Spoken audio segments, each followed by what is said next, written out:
I need all the men who think it's funny to have the crazy chick with the good sex to take heed. We got a story out of Wembley, North London. 28-year-old Esther Afrifa, a Ghana native, has been sentenced to 14 years in prison about a month and a half ago. This is stemming from an incident with her boyfriend, 29-year-old Kelvin Pogo. Basically, 2 years ago, Miss Afrifa bought acid off the internet, and one night she placed it next to her bedside and waited till Mr. Pogo was soundly asleep. Then at 3:30 a.m., she decided to pour the acid all over his face and chest, scarring him for life. She then took him downstairs and put him on the couch. At the time, he was disoriented and in a lot of pain, and he didn't know that she was the one who poured the acid on him. She acted like she called the police, which is 999 in their country, instead of 911, but she never actually called the police. Then she took his phone and blocked all his friends and family from calling. And then I think he eventually called a taxi, and she canceled that taxi and let him suffer. On top of all of that, she put some acid in a sports drinks bottle and gave it to him. And the only reason he didn't drink it was because she said it was tap water, and he doesn't like drinking tap water. Or he would have been dead, right? Now, eventually she went outside and a random passerby drove him to the hospital. He took multiple surgeries, excruciating pain, and his life would never be the same. The reason she did this was because she thought he was cheating. She had no proof. She thought he was cheating, right? Now, I don't blame her for this whole incident. I blame Mr. Pogo because I know there were signs. You don't get from zero to baking a motherfucker face like that. She done did some shit where she was calling his phone 50 times. She done at least flat a tire, bust a window, called his family and job and tried to smear his name. She done did something to indicate that she was a crazy chick. He probably done had friends and family say, hey, that girl not a good look. But you know what? A lot of you guys think it's a game having a crazy chick with the good pussy. I know I've been there. I had one before. I done had many.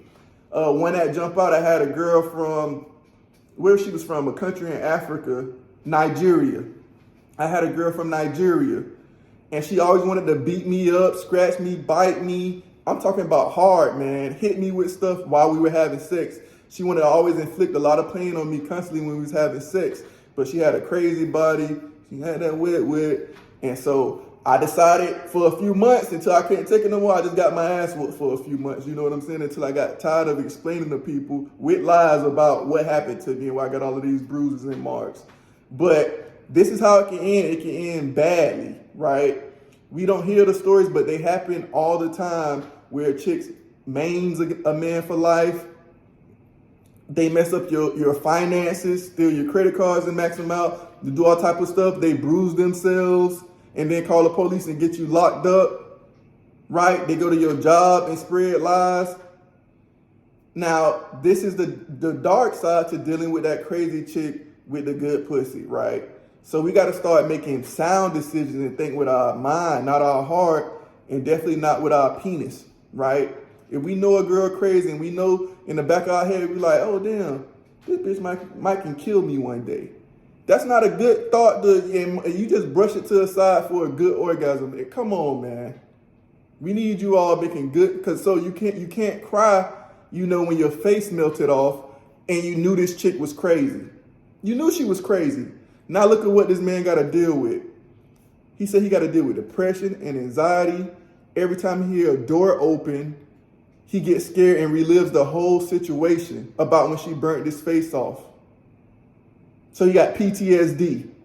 And he had suicidal thoughts. But if he would have just listened to somebody, then that would have never happened, and cut her off, hit her a couple times and kept it moving. But he chose to deal with a crazy chick. And like I said before, I know she showed him signs. You're not finna just broil a person's face and you were an angel before. She done gave him stress. And look at the before pics. My man, homie, he was clean. He had a nice car, and he was dressed nice. He probably pull up on a little, and she got to think like, is she gonna. But now look when he pull up. He either gonna provoke fear or pity from a chick, and that's it because he's scarred for life. And that's a shame because it didn't have to be like that. You got to take heed the signs and take it serious when you see that people crazy like that, right? He got depression, anxiety, PTSD, suicidal thoughts. And it's like, we don't see this stuff on the TV all the time, but it happens. Look how many episodes of Snapped it is. Endless. They in like season 13, Fatal Attraction. People kill people that they supposed to love.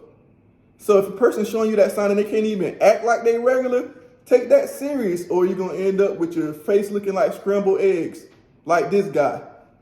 Now look, every time he got to look in the mirror, he got to think about the crazy chick who did that to him. He got to, look in the mirror. He's not as confident as he used to be. There's no way. He need a whole face transplant, right? So let that be a lesson about the crazy chick with the good pussy, man. You got to get in and get out and be safe out here, man. Peace.